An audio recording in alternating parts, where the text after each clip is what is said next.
welcome to my channel. Today will be a video on demand. Many of you asked where I buy the named African violet varieties for my collection.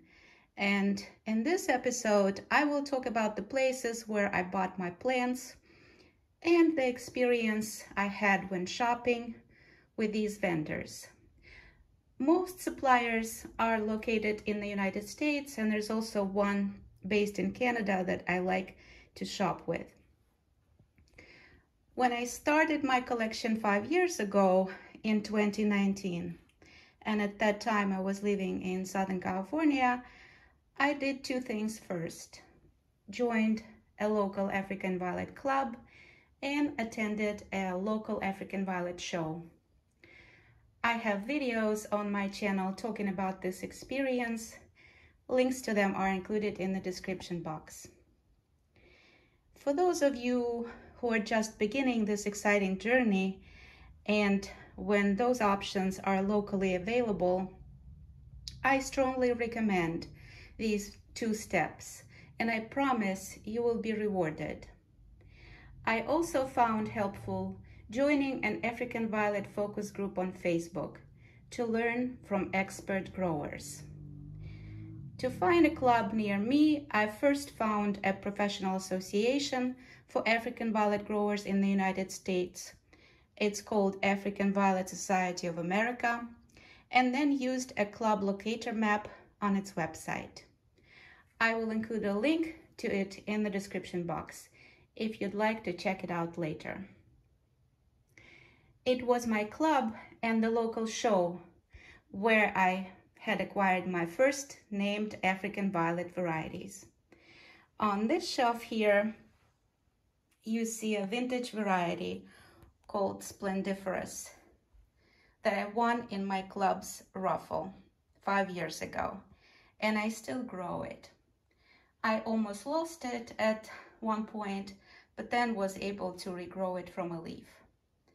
This is one of my favorite vintage varieties, hybridized by Whitaker in 1984.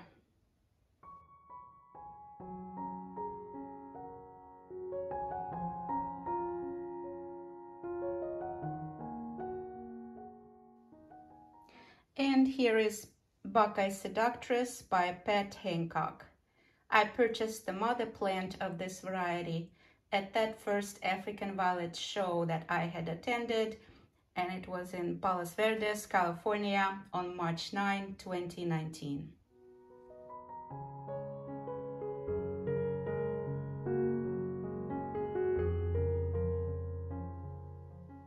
Attending an African Violet show in person had great impact on me.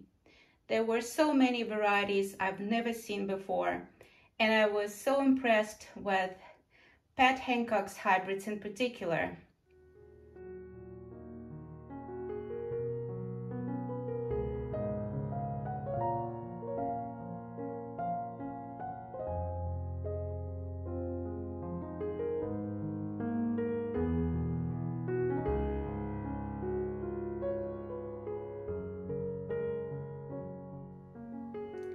And these three are still my must-haves: Buckeye Nostalgia, Buckeye Scrumptious, and Buckeye Seductress.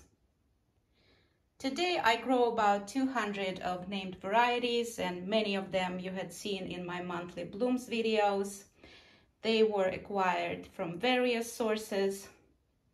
In addition to my club and African Violet shows, I purchased plants from online suppliers, including Linden Lion, Greenhouses, Violet Barn, Bloom Lovers, Tropical World Nursery, Fancy Bloomers, Woodland Blooms, Selective Gardener, Linda's Secret Garden, Facebook, and eBay. And I also have 3 no IDs from local nurseries. And here is the breakdown showing those that I currently grow. So rather than showing the count of plants that I had purchased, because some of them I already removed from my collection, it shows my current inventory.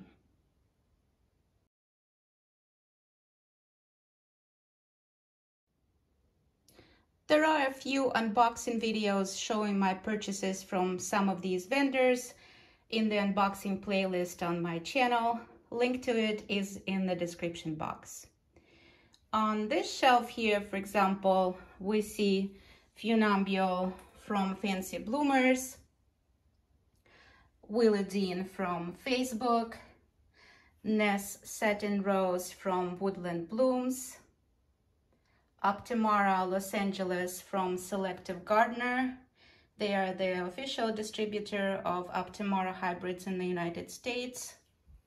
Here I have a hybrid Case Fiesta Lady that I had acquired directly from the hybridizer, Kathy Heiner. Then here I have 3 plants from Bloom Lovers, Jan Sahara, Ека Небесная Лазурь, or it translates to English as EK Sky Azure, and Rom Punch. Then here I have Happy Harold from Tropical World Nursery, Evening's Descent from Linden Lion Greenhouses, and of course, as I mentioned, Splendiferous is from my local club. And on this shelf, another plant from Linden Lion Greenhouses. This one is grown from a leaf purchase, Lion's Magic Charms. It's just beginning to bloom. It's a huge variety, even though the description says standard, but it could beat some of my large varieties that I grow. Then this one is Optimara Trinidad 2 that I got from eBay. Another eBay acquisition. This one was a freebie with purchase of Watermelon Snow, which I no longer grow because I got tired of it being so demanding on special care that I just didn't seem to be able to provide. It kept on dying on me. So this one is Case Summer Plum Smash, and I love it. It is such an easy grower and very floriferous, and it's just beginning the blooming cycle. And then here we see Buckeye Scrumptious is from Violet Barn. And then here we see L.E. Rima. This one also comes from eBay and beginning the new blooming cycle. It turned into a fun exercise to work on my inventory and see how many plants I purchased and from whom. Based on the chart that I showed, eBay has turned out to be the place where I had purchased the most, with Bloom Lovers, Violet Barn, and Linden Lion Greenhouses coming close next. In terms of my most favorite places, Fancy Bloomers, Bloom Lovers, and Woodland Blooms are on top of my list, even though I didn't purchase from them as much as from others. I will include links to them in the description box. For beginners, other than joining a local club and attending African Violet shows in person, established African Violet suppliers, some of those were included in my chart, are your next best option. Another great option, as I mentioned, is to buy directly from the hybridizer. That's probably the best option for a grower, although it may not always be available. Some hybridizers sell on eBay. I started buying on eBay only later, once I learned to grow them and began to orient better in African Violet varieties, and there are thousands of registered varieties and many more unregistered. So when I was ready to start eBay shopping, I found it helpful to first study sellers' profiles, their feedback, the images they use for listings, and item descriptions. I try buying from established eBay sellers that have consistently positive feedback, use their own images in the listings, don't enhance their images in Photoshop, in particular for yellow blooming varieties, and spell variety names correctly. Image use on eBay and other selling platforms is a topic of its own merit.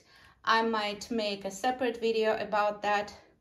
Personally, I trust those sellers who use their own images, because I know that this basically shows that they can grow African violets, as opposed to those who use images owned by others from external sources, unless of course they include a permission statement from the copyright owner in the item description.